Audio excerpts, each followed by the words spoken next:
Welcome to Snakes and Otters, a pointless discussion of eternal questions. Get ready, we're about to live in your head rent-free. Hello, Otterites. This is episode 167. I am Martin. And I'm Robert. And I'm Francis. Hey, this is Martin in the captain's chair. We are living large here in Studio R, relaxing on the atrium to get 167 off and going. So it's a history episode. Fresh back from Biscuit Belly, don't forget that. Oh, Biscuit Belly, we love Indeed. you. And so yes, if we sound a little like manatees lolling in the canal, that's because our bellies are so full from Biscuit Belly. I was just going to say lethargic, but you certainly just imaged that all over the place. This boy may have a flair for writing after all. Maybe he does. That's right. Might be. You don't know that. Let's see. Yes. 12,000 words this week. Awesome, dude. Awesome. So it might be total crap. It's first draft, it probably First draft, is. of course it is. Nothing wrong with that. That's how you start. So, I just gotta.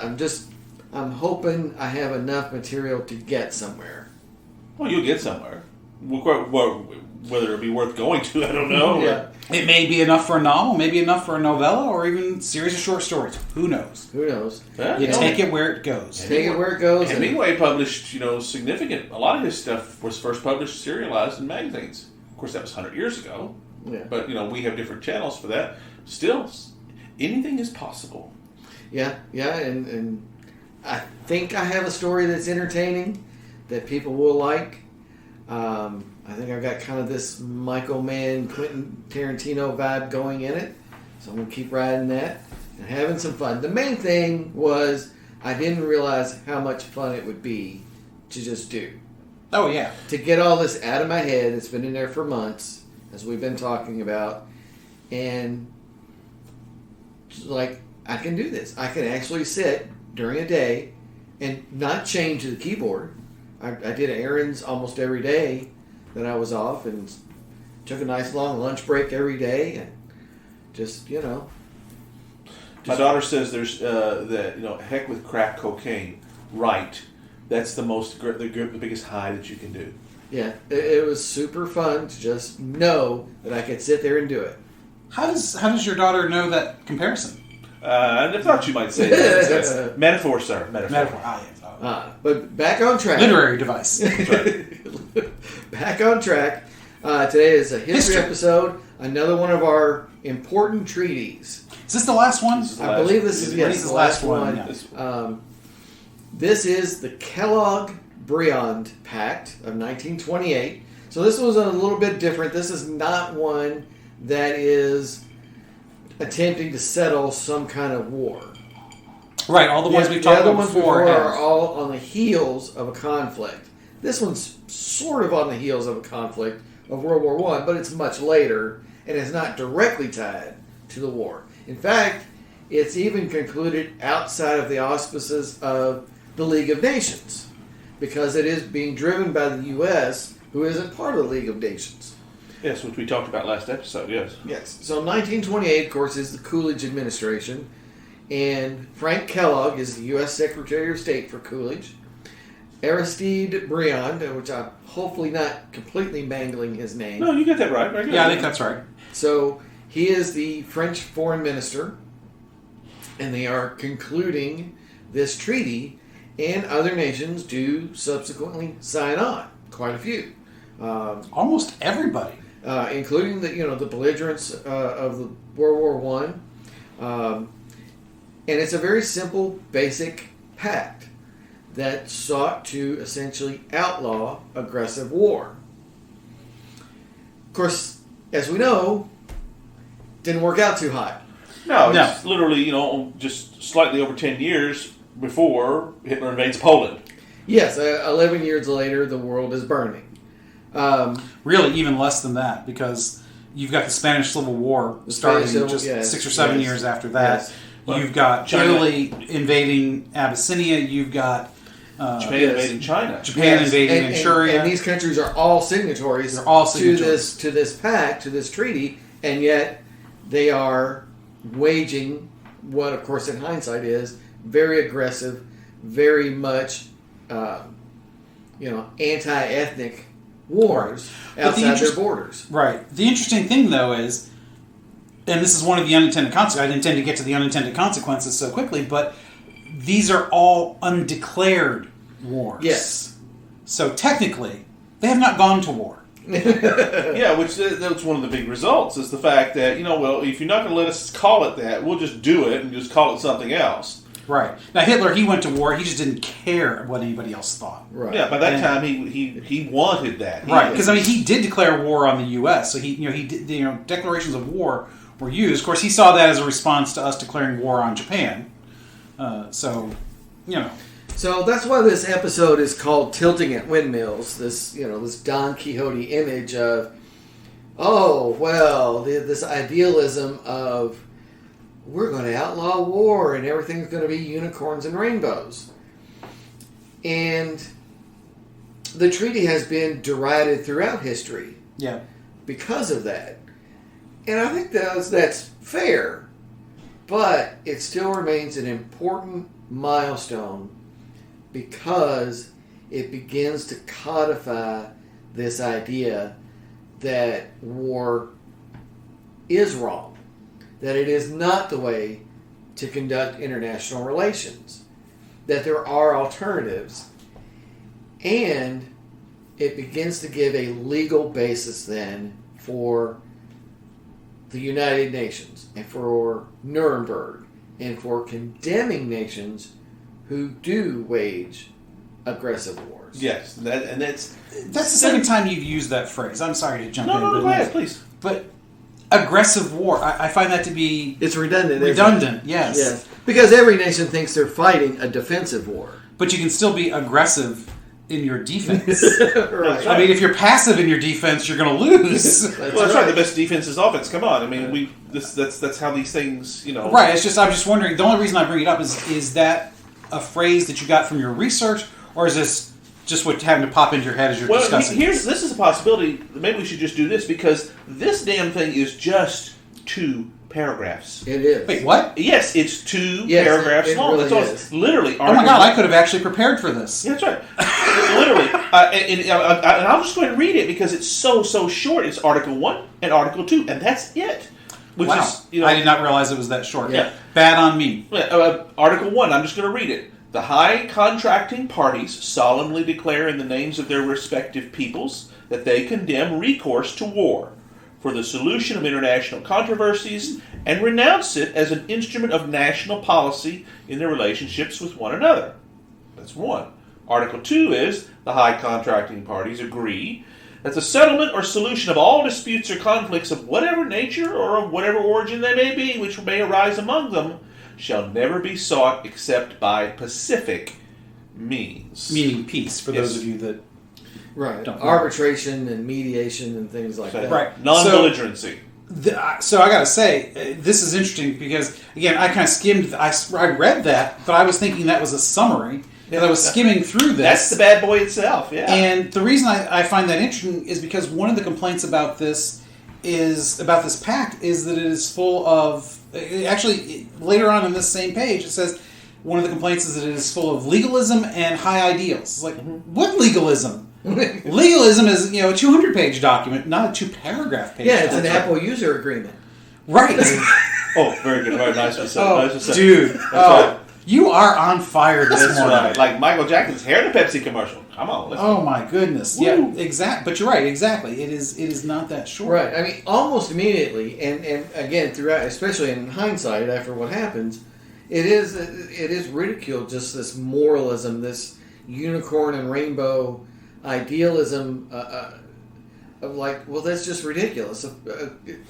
But sometimes there's a point to idealism. Oh, yes. Because where do ideals come from, if not idealism?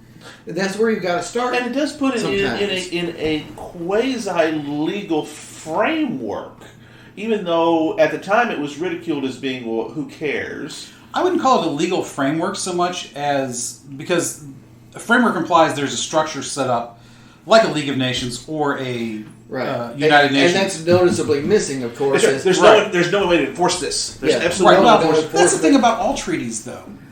Except as the League of... Because one of the complaints about the League of Nations was it was the treaty to end wars, except the only way to enforce it was by going to war. But really, that's just about the only way to enforce most treaties. Right. Because as we're seeing in the Ukraine conflict, we can sanction Russia all we want. It's not stopping them. What's stopping them is Ukrainian men on the ground with guns. And, a few missiles and some mortars and some really good anti-tank weapons. Sticky bombs or whatever, they're really good. Drones and javelins. Yeah.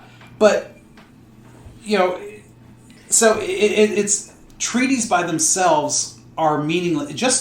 They're like any law. Mm-hmm.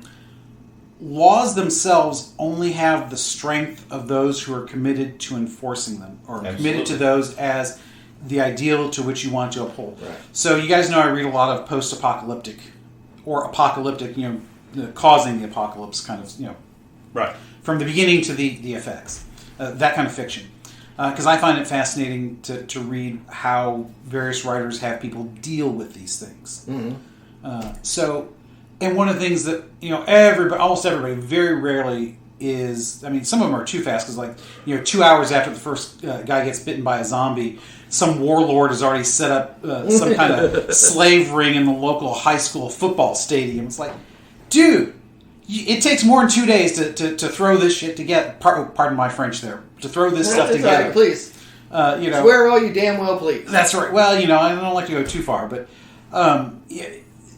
almost all of them agree that very quickly what we consider law and order gets thrown out in the apocalypse because at a certain point it's every man or nation for themselves.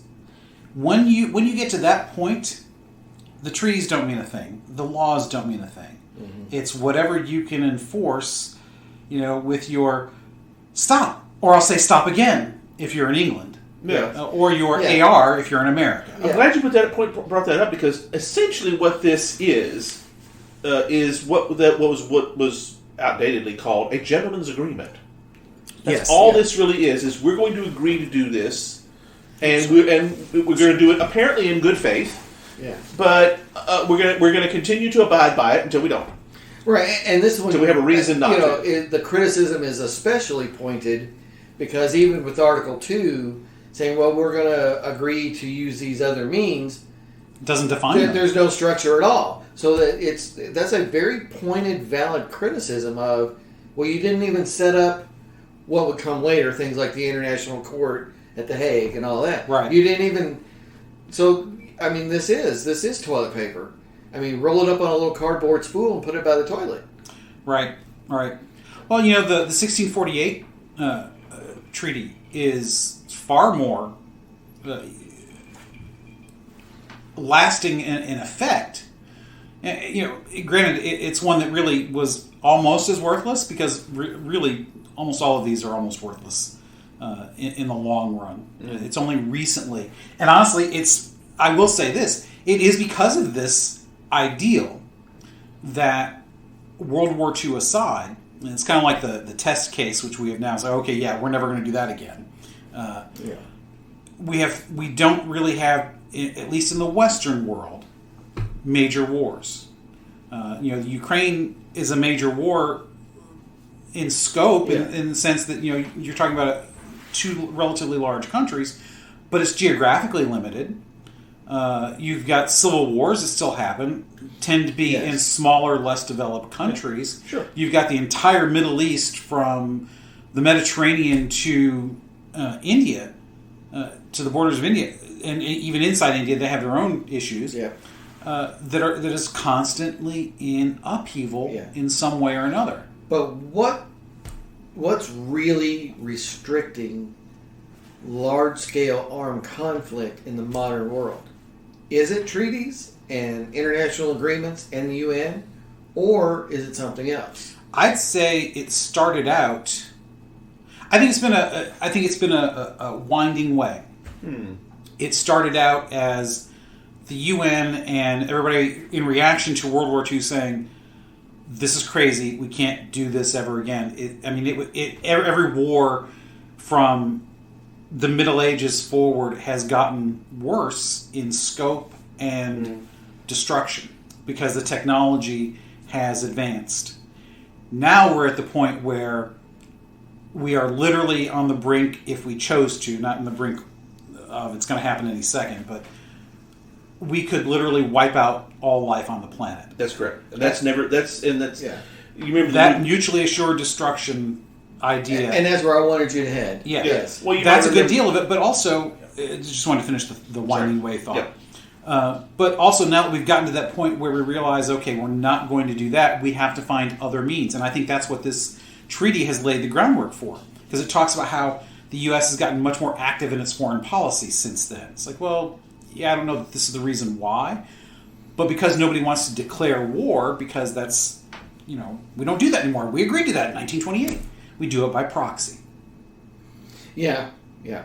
And that's the winding way. Yes. Proxy conflicts. Yes. Yes. Sorry. Now. Yes. Please go ahead, No. Chris. It's just I was reminded of the movie Crimson Tide, which wonderful movie, Denzel Washington, Gene Hackman, that they're on the brink of nuclear war, and the argument in the submarine is about that, saying no, there's no, the only true enemy now is war itself.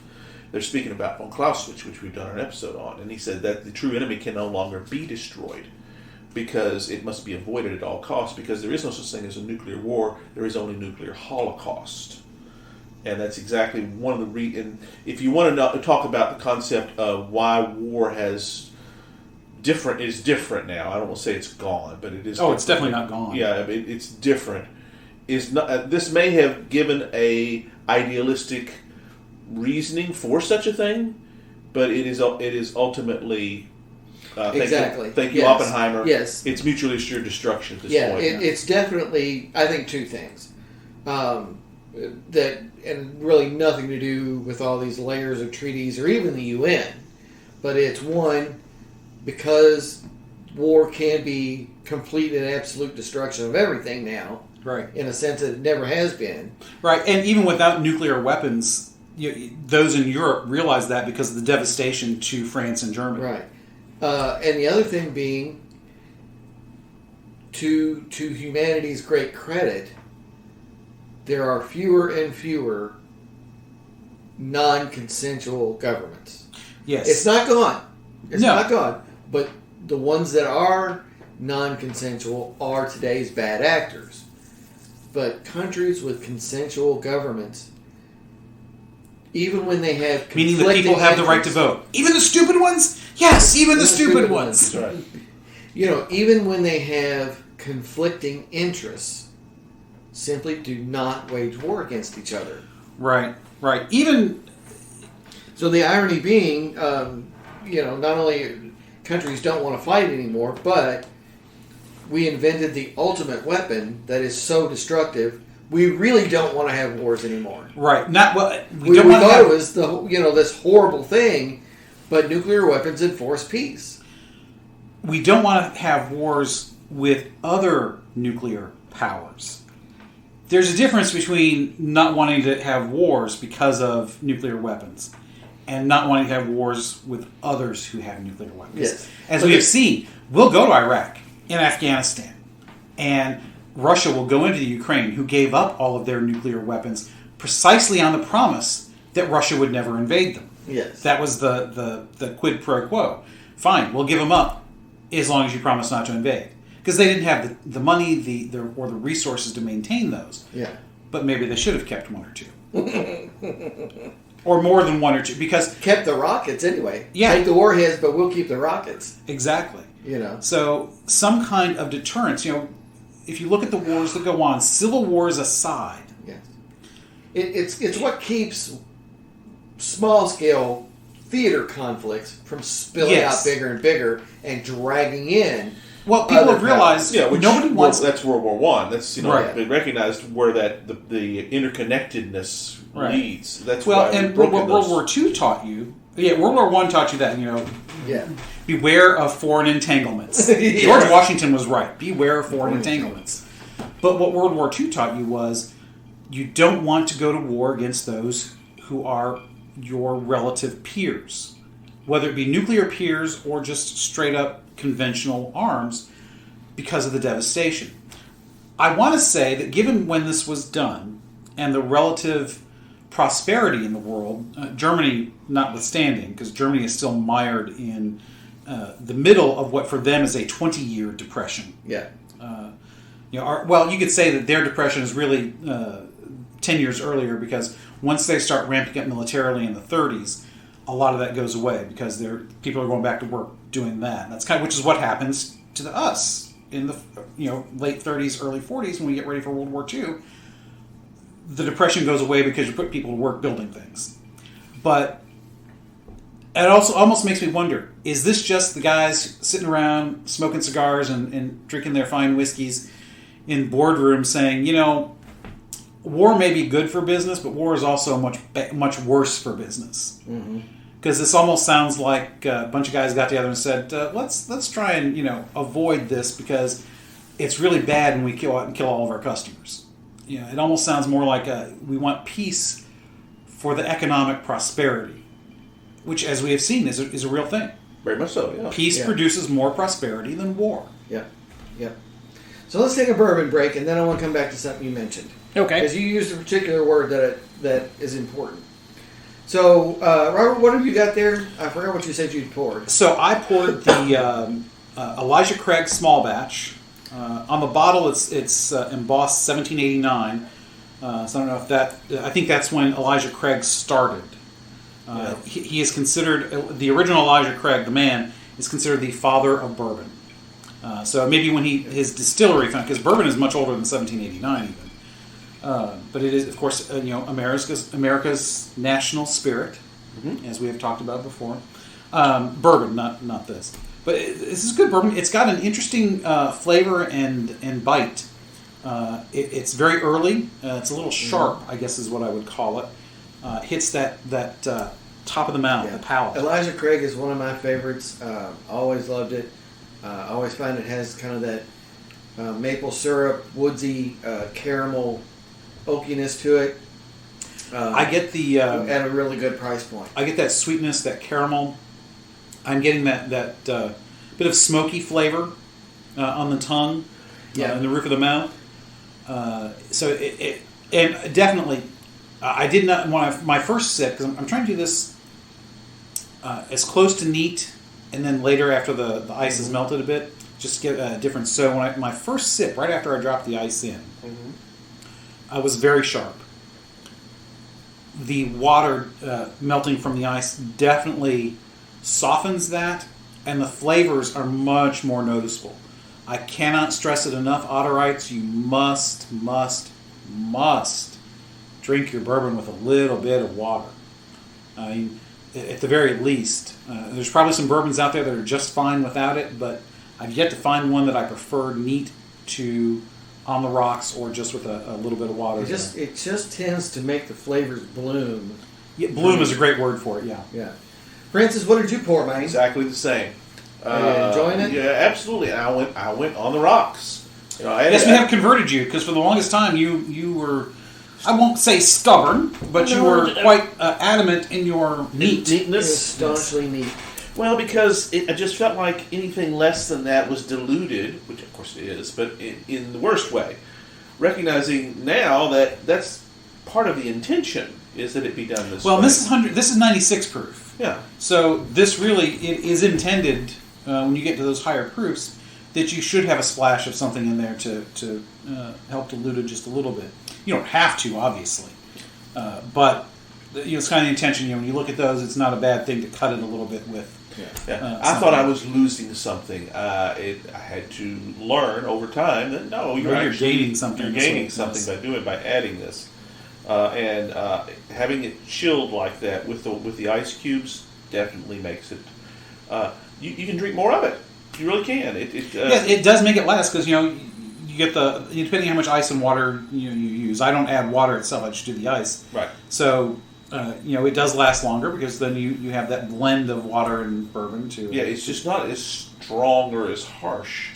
Yeah, like I said, I think it makes it smoother. Exactly. This one especially, there's a distinct difference in the smoothness. Mm-hmm. So, Otterites, I poured a glass of Buffalo Trace, and if you've listened, that's a brand that I have derided in the past. Accused. Yes, and we have a derision story for it in just a moment. Yes, we need to talk about that. Yeah, so the backstory is that Bjorn, who has appeared on our podcast, has been working at a local chain of liquor stores the last 3 weeks because I needed to get him out of the house. He needed a job desperately. So he has actually been working close to 40 hours a week for 3 weeks. It might have been a mistake to turn a 21-year-old loose as an employee at a liquor store, but I figured it's better than the gun store. Better than both. You know, bringing home something from the liquor store every day is usually a little cheaper than bringing home something from the gun store. But he's a curious dude, so he likes to explore. And Buffalo Trace is on something called allocation, meaning they don't have it all the time. And when they get it, they can't even tell people, we just got a shipment in. So if you call and ask this chain, do you have Buffalo Trace? The answer will be, we can't tell you. You just got to come and see. Interesting, because it's a legal thing, apparently. Yeah, I mean, it's, because they're splitting up the source. There's so many stores wanting it, and there's the only one I so was much at yesterday coming had out. it. Yeah, so, and of course they got their shipment yesterday. So he grabbed a bottle and brought it home. It's like, but dude, that's the one I think tastes like medicine. Why don't you? So in the spirit of snakes and otters and intellectual inquiry, Okay, I decided to give it a second chance. Rapprochement. Come on. Yes. Make it happen. Right. You also tended to be more of a neat drinker early on, weren't you? Originally, it's usually neat, but then the ice and all that. I kind of adopted that fairly early on. Yes, we have been educated, as Jean-Luc Picard would say. So my verdict's a little less harsh, but to me, it still does have kind of a minty taste almost to it. Minty. Which is going to remind, to me, I don't see how this doesn't remind every drinker of toothpaste. Right. Or a mouthwash or something like that. Yes. So, I mean, it's very still, mouthwash. Yeah. It's, this is Listerine. Why am I drinking this? You're right. Listerine's much cheaper than the Buffalo Trace. That's it. But now, which Buffalo Trace? Because obviously nowadays you can't just say, "Well, this is Buffalo Trace. This is Woodford," because there's 100 different kinds. They're all different, but apparently this is just regular Buffalo Trace. Okay, so the main formula, the Yeah, main and match. really they've is. apparently jacked the price because I think at one time you could get Buffalo Trace at $18 a bottle, and now it's more like $28. So I just think at that price point, stick with Wild Turkey. Yeah. 4 Roses. Right. You get a 4 Roses small batch for that. Yeah. That's interesting. And So- I understand there are a ton of people that just love it. love Buffalo Trace. Right. I think it's awesome. And again, maybe it's not as bad as my original verdict, but it's still kind of toothpastey to me. Interesting. So while we're on bourbon break, and not to extend this, but since we're talking Buffalo Trace, I got to tell you the Trader Joe's story, Otto writes. So as you know, we tried the Trader Joe that Mrs. Robert bought me some time ago, and we universally did not like it. Panned it. Panned it. I would not say despise, but I would say panned. Oh, I would say despise. Okay, that's right. Yeah, I would go despise because it was very medicinal, and adding ice and letting it melt to dilute to get the water to bring up, it didn't do a damn thing for it. It tasted just as bad over ice as it did straight up neat, and which is unusual because I don't even know how that happens because everything we've ever tried, It should change. should change it. Yeah. Now, I did find out that Trader Joe's is based on a Buffalo Trace bourbon. That's where they get their bourbon. Right. It's because it's a house brand. It's right, and a lot of distilleries do this. They will Yes. source their bourbon to other places to put their name on it, or they'll send it to those distilleries that are blended bourbons that do blended whiskeys. Which is fine because actually there's some blended whiskeys out there that are very fine. And that way a retailer gets to claim an exclusive. Exactly, There which you it go. is Yeah. if you do that. Yeah. Especially the Because blondes. we had a Kroger exclusive not too long ago that I had bought. So I had this bottle left over because I wasn't going to drink it. So Francis and I were in St. Meinrad, Indiana, where we have recorded once. We were there for a retreat. Indeed. And being the lushes that all of us in the community are, we always have a number of bottles of alcohol there.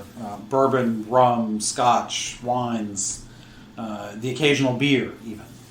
And I took it up there thinking... Catholics with beer? Say it isn't so. I know. So I took the Trader Joe's up there thinking, let them try it, see if anybody else has a different opinion. Well, about 2/3 of the bottle got drank, or at least poured. Poured. Important distinction. Yes. Very important. So one of our very good friends, he tried it. He just thought it was awful. You know, it's that same medicinal taste that we encountered.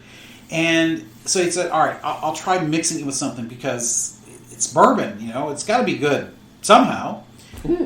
The mixing didn't help. Even adding Coke to his bourbon did nothing for it. He ended up throwing it out, and he told me he felt more guilty for throwing out the Coke than he did the bourbon that was in it. That's kind of like in The Sound of Music when they asked Maria, what happened to all your other clothes? She goes, well, even the poor didn't want those. It's kind of the same thing. So I'm thinking that, you know, all those people that tried it did not finish it because I couldn't find anybody who liked it.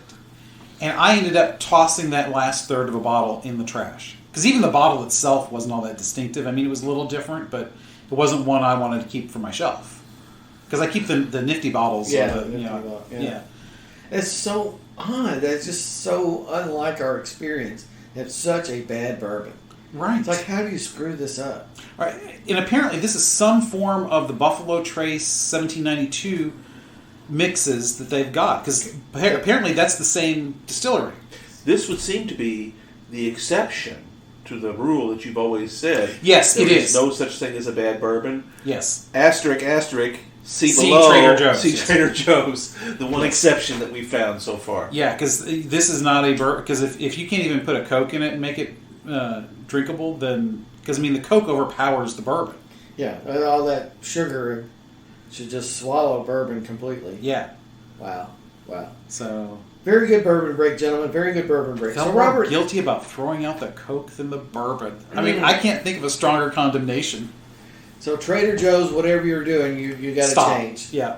Source it from somebody else and get some other thing going. And I did see a review real quick that somebody reviewed it, and it's like, yeah, it was okay. Called it mediocre, meaning kind of middle of the road kind of stuff. And some other people thought it was okay and decent for mixing. I'm like, I don't even know what universe you people live in because it's not the same universe I live in. Yeah. Anyways, you had a... Yeah, so there was a word that you used, Robert, deterrence. Yes. And I think that's a very concise summation of the point I was making. That these treaties, and even the UN, mean nothing. What really means something now is nuclear deterrence. Mm-hmm. Yeah. And even if you don't go nuclear, just the threat of large-scale invasion, if that is a thing, because nuclear really works best for the big guys, the pure players. It keeps Russia and the United States from going to war, at least directly.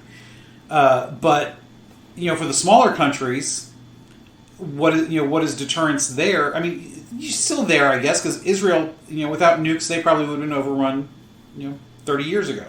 Although they did try that 50 years ago, it didn't work so well for them. Right. I mean, even before Israel becomes a nuclear power, they are able to defend themselves. Right. Now, they have to buy a lot of it from us. They do, to have the tools to do it. But they're incredibly well-disciplined, well-trained. But they understood the necessity of being prepared. Right. Dare I say, peace through strength. Yeah. I mean, they're Israel and the Arab world around them is probably the best example of what deterrence really looks like. Because the last time they had a war was in 1973, and the Arabs got their butts kicked. I mean, it's everybody around them. Everybody. And in 6 days it was over, and Israel, tripled their territory. They got attacked and tripled their territory. Yep. That's badass, boys. Yeah. You have to be and ready. Nobody's touched them since. And that kind of thought can be very derided. People, no, you have to reach out and you have to be peaceful. It's like, well, yeah, okay, that stuff's good. That idealism, that moralism is okay, but in the end, that is this pact. That's Yeah. Kellogg-Briand. It's, again, cut it narrow and roll it around a cardboard center and put it by the toilet. What really prevents war is the old Roman adage, if you want peace, prepare for war. Yeah, I think it's not just that. That is a large part, because I think deterrence is when it comes to your other point, Martin, for the non-consensual governed nations. Yes. That's what deterrence is for. Yes, you've got to deter the North Koreas, the Russias, The Chinas. yes. Yeah.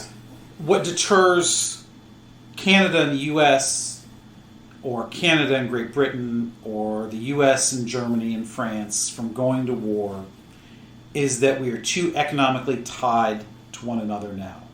Going to war with each other is striking a blow against ourselves. That's right. Yeah. Why is China staying out of the Ukrainian-Russian fight? Because they sell too much stuff to America. And there's only so much of that Russian oil they can buy to prop up Putin. Because somebody's got to be buying his oil. Because otherwise he probably would have run out of money by now. Because this has taken about 10 times longer than he thought it would. He thought this is going to be Germany rolling into Poland. Yeah, I mean, they did not have a crap ton of money to begin with. Right. And that's why, a lot of these war material that they had is not really in good condition. No. They use, we talked about it last month, they use precision-guided bombs for carpet bombing because they don't maintain the technology to do laser-guided bombing. Yeah. It's like, well, what's the point of spending all the money on the bombs if you don't actually have the planes that can deliver it properly? Yeah, it's not surgical, even though it's intended to be a surgical weapon. Right. Looks good on paper, but in reality it's no better than a dumb bomb that we dropped in World War II. Yeah. I mean, maybe a little better, but not by much. So yeah, there's two things that keep people from going to war: economic self-interest and the fear of destruction. Yeah.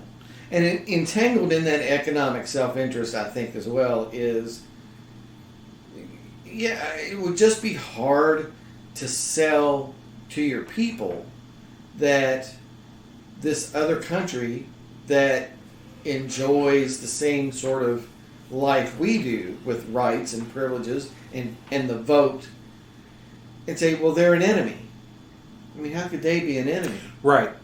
That's a really good point. That's an excellent point, because when you think about going to war nowadays, look at the people who go to war. They are generally very different governing philosophies, very different social philosophies, and very different values based on those differing philosophies. So even though, the Ukraine was part of the Soviet Empire, was part of Russia for a long time, it never lost its individual identity.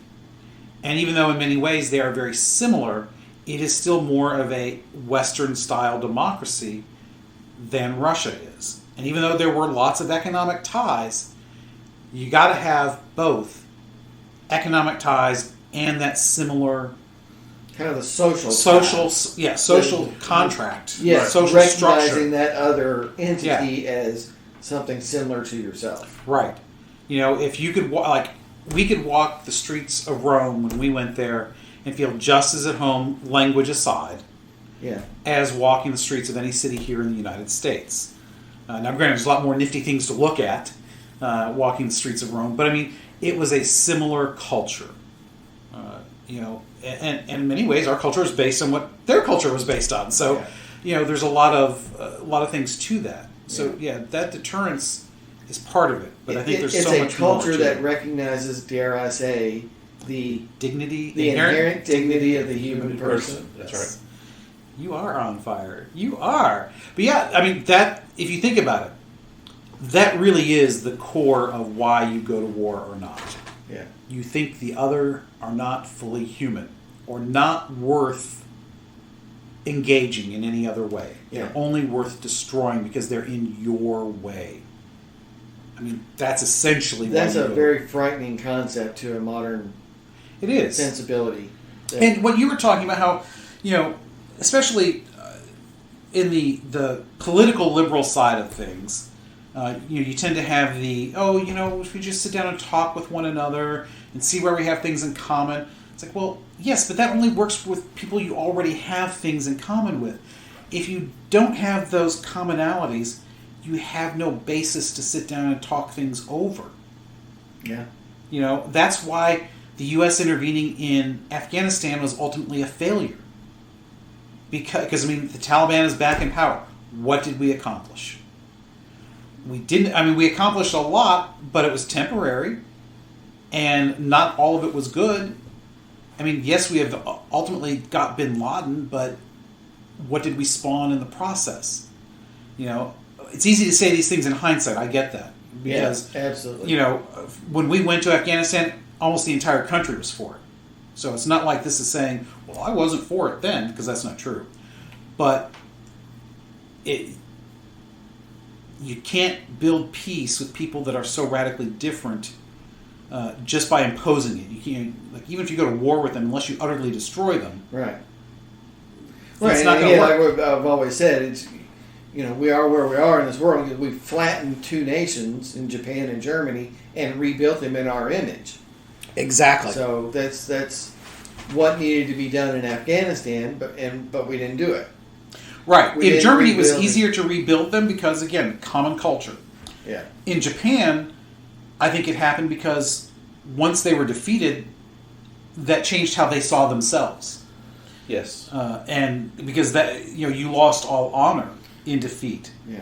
Whereas in the Middle East, it doesn't work because defeat is only a temporary setback for them in both Afghanistan and Iraq. Yeah, this very long. And they've been used to this over and over and over again. Right, and there is no common culture. Yeah, they've been defeated by the Brits or Alexander the Great or whoever for centuries. Right. So we'll just hang out here for a little while and everything will flop back our way. Right, and plus that the unifying, also segmenting, but also the relative unifying religious culture also is going to teach them. Just wait. We'll get ours eventually. Yeah. And so without that economic self-interest, that commonality, or that in utter defeat, you just war is almost inevitable to happen again. So treaties only do so much. Yeah, yeah.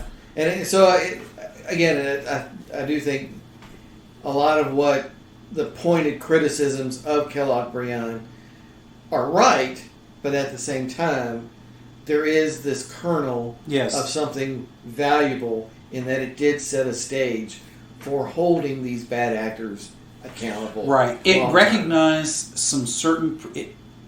It legitimized across all nations the idea that war is not the preferred way to go about international relations. Right. And it strongly rebukes the notion of territorial expansion by war. Yes. And of course, in our modern world, understanding how an information age economy works, you can be an economic powerhouse without territory. We saw it before the Hong Kong takeover. We saw it with South Korea. South Korea, Liechtenstein. These places are wealthy. Switzerland's wealthy without massive territory. Switzerland trade has been wealthy for a long time because of their banking. That's why nobody ever invades there, because they want their money kept safe. Yes. Yes. Well, the Alps help. That's right. Yeah, but nowadays it doesn't matter. Because we can get people there if we were, if you want. Yes, but the place is so neat it scares the shit out of people. Well, that's probably true. They don't want any part of that. That's true. So the other thing, though, that I'm sorry. No, please go ahead. Well, because you were pointing at Francis, I want to make sure you were. Well, I just wanted to apologize. I've let Robert sort of dominate our discussion, but he had some. I didn't mean to. This is not even my treaty. Yeah, he's been rolling, and it's been awesome stuff. So I just wanted to give Francis, before we wrapped up, a chance to run with something here. No, I've agreed with everything that both you and Robert have said. I do think we should emphasize the fact that Nuremberg happened as it happened with this as a legal basis. That's something that's a very that, important point. Even though we read that very, very, very brief on that, it gave. We say it's useless, and that's true in many ways. But by itself, it's useless. But it gives you a moral scaffolding. Yes, and see, we don't build just because the legalities. That's of something exactly like right. That's what I'm saying. Sometimes taking the moral high ground may be seen as ridiculous and useless, but sometimes it really is just for itself the right thing to do. Absolutely. Yes, Absolutely. That's morality exactly is one thing. Just because morality and practicality need not be mutually exclusive. Because law is the practical expression of morality. That is correct. Yes. And that's the thing that so many don't understand. We legislate morality every time we pass a law. That's correct. Right. Every time. Right. Because it is the practical expression of our cultural morality. Exactly. Of those things which we hold sacred. I mean, this world that we live in now exists, it seems, on virtue signaling. Law is the ultimate and the first virtue signaling. It's the only virtue signaling that really matters. I was about to say that very same thing. It's the only thing that has any enforceability or teeth or relevance, ultimately. Right. And by virtue signaling, auto rights, I don't mean you going about your life doing what's right to begin with. We're talking about the virtue signaling where people talk about how great they are because they subscribe to this point of view or they did this one thing because it's what the in thing is or what's the current cause. It's always a about sitcom creator feeling guilty about the non-diversity of the cast of a show she created 25 years ago. Right. It's like, yes, I saw that. You're not guilty. I mean, okay, fine. Could yes, it have been better? Could have been more done diverse characters, but it didn't lose anything. It didn't. You wouldn't have gained anything by changing the show. Right. Could it have been better? Maybe. But as far as quality of the show, could it have been better represented or representative of the American culture? Sure. But that's true of every show that only has 10 people in it. And it's not necessarily the creators. I mean, talk to the casting director. Well, I'm pretty sure the creators have, the executive producers, showrunners, they have a lot to do with that. Yeah, they probably would have. Dr. Shasinski, the showrunner, has complete control even over the cast. They just have somebody that does the work for them, but they have the ability to say... Yeah, so maybe the casting director is at fault for not bringing enough people to be selected. Yeah. But either way, and that's not to say that no having... reason for that person to like this massive guilt. It's like, that's misplaced. Fine. That's if you think you could have done a better job, then do a better job the next time. Well, that show's been done for 25 years. It's time to reboot it. They do that all the time. Yeah, but the reboots never work well. Well, there are exceptions. Battlestar Galactica is a good example. That's the exception that proves the rule. That's right, exactly. Because it was... but it was also, in its own way, radically different. Absolutely. So which is often the case. Yes. Yeah. So anyways, one last thing before we finish. What's our time? We're at 48. So plenty of time. Plenty of time. Do the last one.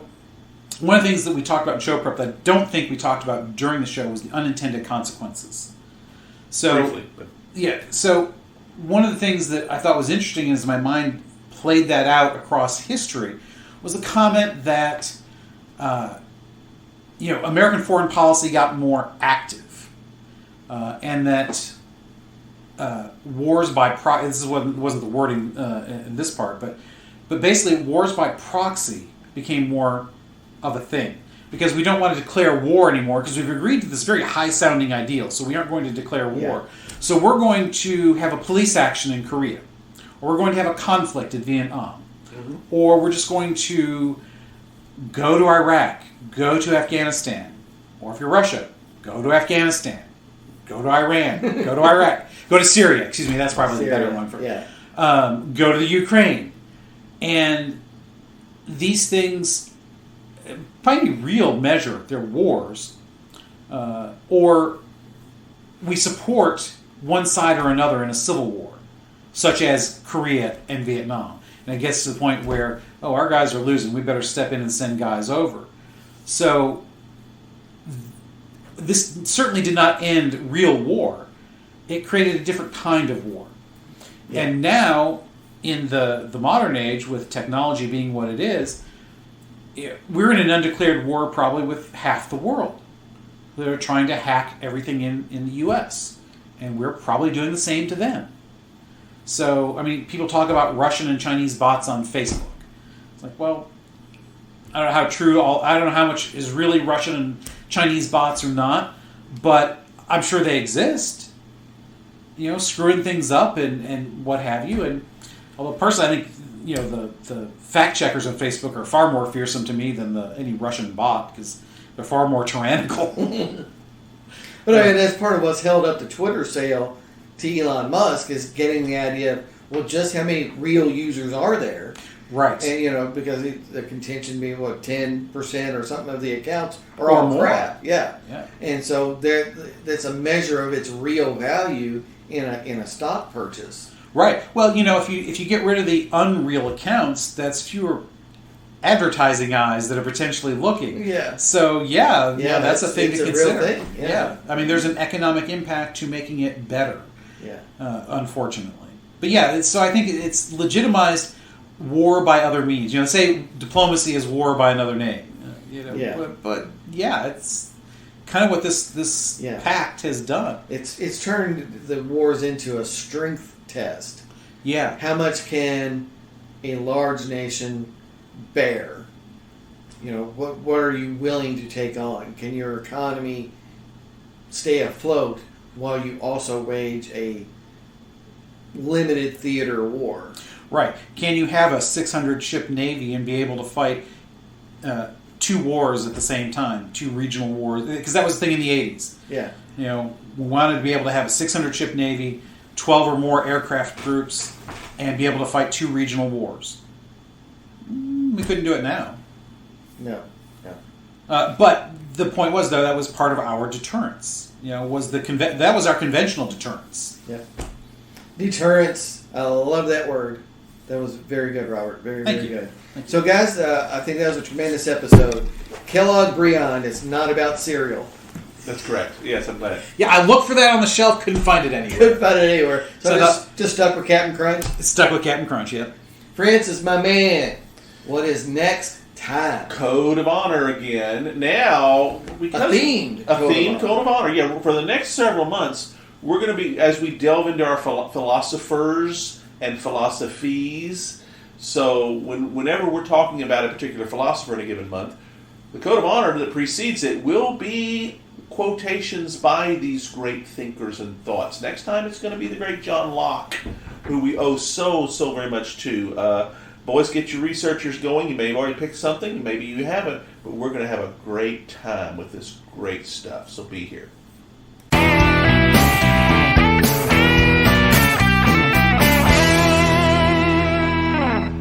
Hope you enjoyed another pointless discussion of eternal questions. Remember, new episodes published every Friday at noon Eastern. Spread the word. We're on all the major podcast platforms. And leave us a comment or review, because that helps others find us. We're on Instagram, Twitter, as well as our website, snakesandotters.com. I'm Martin. And I'm Robert. And I'm Francis. Join us next week. Same snake time, same otter channel.